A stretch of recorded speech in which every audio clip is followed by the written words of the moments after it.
Hello friends, आप लोग का स्वागत है रोहित रेलवे TM4 क्लास में। इस क्लास में दोस्तों हम लोग रेलवे के प्रीवियस ईयर क्वेश्चन को पढ़ेंगे। तो चलिए आज की क्लास को स्टार्ट करते हैं।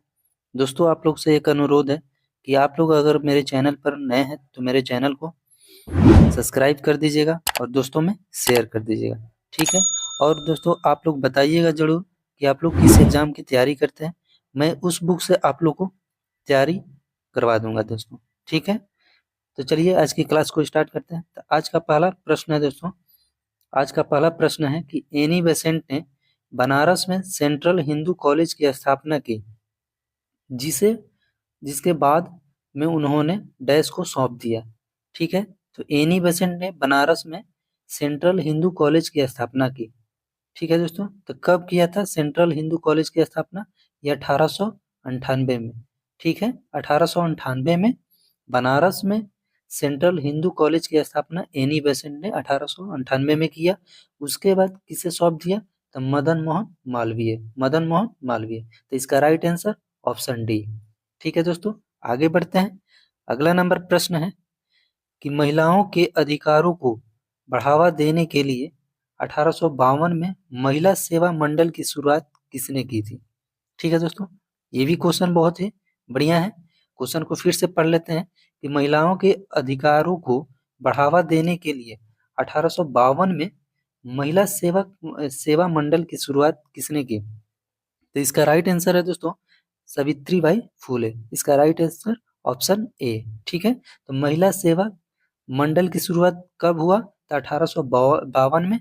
किसने किया? तो सावित्रीबाई फूले ने, ठीक है दोस्तों। नेक्स्ट क्वेश्चन है, अगला नंबर प्रश्न है कि सर विलियम जोन्स द्वारा कलकत्ता में एशियाटिक सोसाइटी का गठन कब किया गया था? ठीक है दोस्तों, यानी एशियाटिक सोसाइटी के गठन यानी स्थापना कब होता है? तो ये 1784 में। किसने किया? तो सर विलियम जोन्स ने। ये क्वेश्चन दोस्तों बार बार पूछा जाता है, किसी भी एग्जाम में ये क्वेश्चन पूछा ही जाता है, ठीक है। एशियाटिक सोसाइटी की स्थापना कब हुआ? तो ये 1784 में। किसने किया? तो सर विलियम जोन्स ने, ठीक है। इसका right answer option B. Next question है, अगला नंबर प्रश्न है कि प्रसिद्ध हस्ती और उनसे संबंधित संगठन का सही संयोजन चुने, ठीक है दोस्तों। देख लेते हैं। तो हिंदुस्तान सोशलिस्ट रिपब्लिकन एसोसिएशन, इसकी स्थापना कब होता है दोस्तों? तो ये 1928 में। किसने किया? तो ये भगत सिंह, ठीक है दोस्तों। यानी हिंदुस्तान सोशलिस्ट रिपब्लिकन एसोसिएशन की स्थापना कब हुआ? तो ये 1928 में। किसने किया? तो भगत सिंह ने। सत्यशोधक समाज, इसकी स्थापना कब हुआ? तो ये 1873 में। ये 1873 में। ये कल ही दोस्तों मैं ये क्वेश्चन कल भी पूछा गया था। तो सत्यशोधक समाज की स्थापना कब हुआ? तो 1873 में। किसने किया? तो ज्योतिबा फूले, ठीक है। तो इसका राइट आंसर है दोस्तों ऑप्शन बी, सत्यशोधक समाज। किसने इसका स्थापना किया? तो ज्योतिबा फूले ने। आगे देख लेते हैं इसी में। इस जो थियोसॉफिकल सोसाइटी है, थियोसॉफिकल सोसाइटी की स्थापना कब होता है? तो 1875 में। कब होता है? 1875 में। तो इसकी स्थापना संस्थापक कौन है? तो मैडम ब्लॉट बस्की और कर्नल अलकाट। कब होता है? तो 1875 में। आगे देख लेते हैं option D number. Option D जो है ऑप्शन डी जो है पूना सार्वजनिक सभा की स्थापना कब होता है? तो ये 1867 में, ठीक है। 1867 में पूना सार्वजनिक सभा की स्थापना होती है। इसके संस्थापक कौन थे? एम जी रनाडे, ठीक है दोस्तों। एम जी रनाडे थे। तो इसका राइट आंसर ऑप्शन बी, ठीक है। आगे बढ़ते हैं। अगला नंबर प्रश्न है कि युवा बंगाल आंदोलन के मुख्य प्रस्तावक कौन थे या थी, जिनके अनुयायियों ने फ्रांसीसी क्रांति 1789 के आदर्शों और ब्रिटेन की उदारवादी सोच को पोषित किया, ठीक है दोस्तों। क्वेश्चन लंबा चौड़ा है। तो इसका राइट आंसर है दोस्तों हेनरी लुई विवियन डेरोजियो। युवा बंगाल आंदोलन की स्थापना कब होती है? तो ये 1826 में होता है, ठीक है दोस्तों। यानी युवा बंगाल आंदोलन की स्थापना कब होती है? तो 1826 में। इसके संस्थापक कौन थे? तो हेनरी लुइस विवियन डेरोजियो, ठीक है। विवियन डेरोजियो के नाम से भी आप लोग याद रख सकते हैं, ठीक है। नेक्स्ट क्वेश्चन है दोस्तों, इसका राइट आंसर ऑप्शन बी था। नेक्स्ट क्वेश्चन है कि ब्रह्म समाज के संस्थापक कौन थे? ब्रह्म समाज के संस्थापक कौन थे? तो ये राजाराम मोहन है। इसका राइट आंसर ऑप्शन है राजाराम मोहन है। ब्रह्म समाज की स्थापना कब होती है? तो ये 1828 में, ठीक है दोस्तों। नेक्स्ट क्वेश्चन है, अगला नंबर प्रश्न है कि तांत्रिक योगिनी पंथ का मूल स्थान डैश को माना जाता है, ठीक है। तांत्रिक योगिनी पंथ का मूल स्थान डैश को माना जाता है। तो इसका राइट आंसर है ऑप्शन सी उड़ीसा। इसका right answer option C Orissa, ठीक है दोस्तों। अगर दोस्तों आप लोग मेरे चैनल पर नए हैं तो मेरे चैनल को सब्सक्राइब कर लीजिएगा, दोस्तों में शेयर कर लीजिएगा दोस्तों, ठीक है। वीडियो अच्छा लगा तो लाइक भी कर दीजिएगा। आगे बढ़ते हैं दोस्तों। इस क्लास में आप लोग को कोई बकवास करने को नहीं मिला, बस आप जितना भी जो भी किताब से बोलिएगा मैं उस बुक से आप लोग को सेट प्रैक्टिस करवा दूंगा, या प्रीवियस ईयर का क्वेश्चन पेपर हो वो मैं करवा दूंगा। जैसे एसएससी का भी तैयारी लोग करते हैं, स्टूडेंट हैं, वो भी पढ़ सकते हैं दोस्तों। ऐसा नहीं है कि जो रेलवे में जो क्वेश्चन पूछा जा रहा है वो क्वेश्चन एसएससी में नहीं आएगा, एमटीएस में नहीं आएगा, आएगा दोस्तों। जो इतिहास बना है रेलवे के लिए वो इतिहास सभी के लिए बना है दोस्तों, ठीक है। इतिहास और ज्योग्राफी बदल तो नहीं जाएगा ना दोस्तों, ठीक है। तो आप लोग क्लास को पूरा देखिए, आवाज करिए, आप लोग को बेहतर से बेहतर चीज देखने को मिलेगा। नेक्स्ट क्वेश्चन है, अगला नंबर प्रश्न है कि भारत में पश्चिमी शिक्षा एवं अंग्रेजी भाषा शुरू करने की वकालत किसने की थी? ठीक है दोस्तों, क्वेश्चन को फिर से पढ़ लेते हैं कि भारत में पश्चिमी शिक्षा और एवं अंग्रेजी भाषा शुरू करने की वकालत किसने की थी? तो इसका राइट आंसर है राजाराम मोहन राय। इसका राइट आंसर ऑप्शन बी।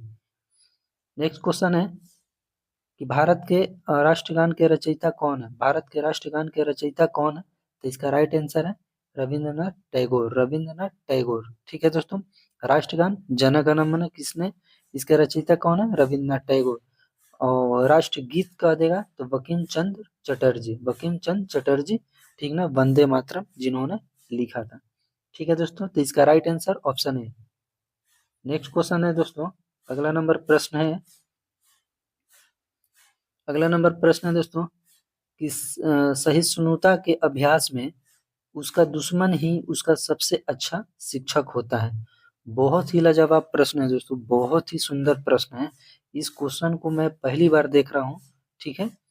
तो ये क्वेश्चन आप लोग देख सकते हैं कितना बढ़िया क्वेश्चन है, ठीक ना। आप लोग इसको याद कर लीजिएगा, बहुत ही शानदार प्रश्न है। तो देखिए, तो सहिष्णुता के अभ्यास में उसका दुश्मन ही उसका सबसे अच्छा शिक्षक होता है। In practice of tolerance one's enemy is the best teacher. यह शब्द किसने कहे थे? तो इसका राइट आंसर है दोस्तों दलाई लामा। इसका right answer option D Dalai Lama, ठीक है। ये देख लीजिए, आरआरबी एनटीपीसी स्टेज 1 में पूछा गया प्रश्न, 2016 में पूछा गया है, ठीक ना। बहुत ही शानदार प्रश्न है। आगे बढ़ते हैं दोस्तों, अगला नंबर प्रश्न है कि हम वह हैं जिसे हमारे विचारों ने बनाया है, इसलिए आप जो सोचते हैं उस पर ध्यान दें, ऐसा किसने कहा था? ठीक है दोस्तों, आप लोग क्वेश्चन को समझ रहे हैं।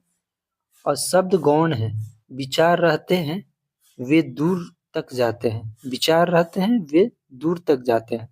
इसका राइट आंसर है दोस्तों स्वामी विवेकानंद। इसका राइट आंसर है ऑप्शन सी स्वामी विवेकानंद, ठीक है। इस क्वेश्चन को आप लोग पॉज करके पढ़ लीजिएगा दोबारा, तो ये भी बहुत बढ़िया शानदार प्रश्न है। नेक्स्ट क्वेश्चन है, अगला नंबर प्रश्न है कि मोंटेसरी शिक्षा की बुनियादी अवधारणा क्या है? मोंटेसरी जो शिक्षा है, एजुकेशन की बुनियादी अवधारणा क्या है? तो इसका राइट आंसर है ऑप्शन डी प्रयोग के माध्यम से स्वयं खोज करना। प्रयोग के माध्यम से स्वयं खोज करना। देखिए दोस्तों, जो क्वेश्चन अगर एक वर्ड का है, माने एक लाइन का है, तो उसमें थोड़ा सा हम जल्दी पढ़ाकर निकल जाते हैं, और जो लगता है कि उसमें कुछ बताने लायक है तो उसको डिटेल से सोचते हैं कि बता दें। उसके संस्थापक, स्थापना कौन करते हैं, उनका जन्म, ये सब माने सोचते हैं कि कुछ आपको एक्स्ट्रा कुछ मिले याद करने को, ठीक है। जो लूसेंट में नहीं रहता है वो हम सोचते हैं कि आप लोग को याद करवाएं, ठीक है, आगे बढ़ते हैं कि आधुनिक भारतीय नवजागृति का जनक किसे माना जाता है। क्वेश्चन को फिर से पढ़ लेते हैं दोस्तों, ये भी बहुत बढ़िया क्वेश्चन है कि आधुनिक भारतीय नवजागृति का जनक किसे माना जाता है। तो इसका राइट आंसर है ऑप्शन डी, राजा राम मोहन राय। ठीक है दोस्तों, आगे बढ़ते हैं।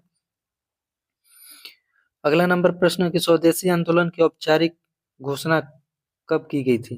क्वेश्चन को फिर से पढ़ लेते हैं कि स्वदेशी आंदोलन की औपचारिक घोषणा कब की गई थी। तो इसका राइट आंसर है 7 अगस्त 1905। इसका राइट आंसर ऑप्शन बी। अगला नंबर प्रश्न है कि देश बंधु, क्वेश्चन को फिर से पढ़ लेते हैं दोस्तों कि देश बंधु नवयुवक संघ का गठन किसने किया था। क्वेश्चन को फिर से पढ़ते हैं कि देश बंधु नवयुवक संघ का गठन किसने किया था। तो इसका राइट आंसर है तिरुपुर कुमारन, तिरुपुर कुमारन। इसका राइट आंसर ऑप्शन डी। आगे बढ़ते हैं दोस्तों।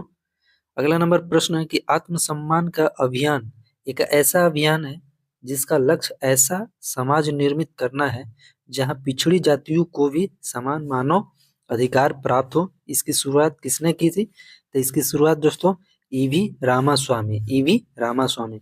ये भी बहुत लंबा चौड़ा प्रश्न है लेकिन शानदार प्रश्न है दोस्तों, आप लोग याद रखिएगा। वीडियो को पॉज करके इस क्वेश्चन को पढ़ लीजिएगा दोबारा। ठीक है, आगे बढ़ते हैं। अगला नंबर प्रश्न है कि 1866 में ईस्ट इंडिया संघ की स्थापना किसने की थी। पहला नंबर तो आपको याद रखना है कि ईस्ट इंडिया संघ की स्थापना कब हुई थी। तो 1866 में किसने किया था। तो दादा भाई नौरोजी, दादा भाई नौरोजी। ठीक है, इसका राइट आंसर ऑप्शन ए।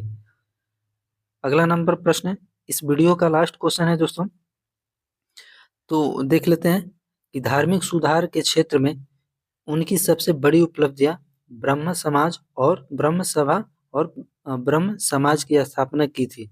वो कौन थे।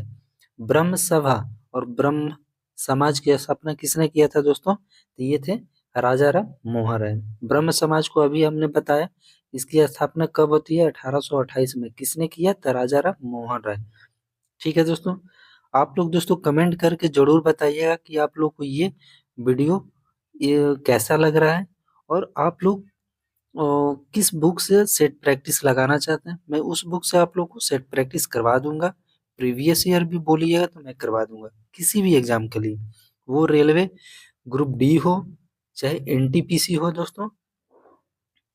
मैं सभी एग्जाम के लिए आप लोग को तैयार रहूंगा। आप लोग कोई भी बुक बोलिएगा मैं उस किताब से आप लोग को सेट प्रैक्टिस करवा दूंगा, चाहे रुक्मणी प्रकाशन हो, चाहे किरण पब्लिकेशन हो, चाहे कोई भी अन्य किताब हो। ठीक है दोस्तों, तो इस वीडियो में इतना ही। तो आज के लिए जय।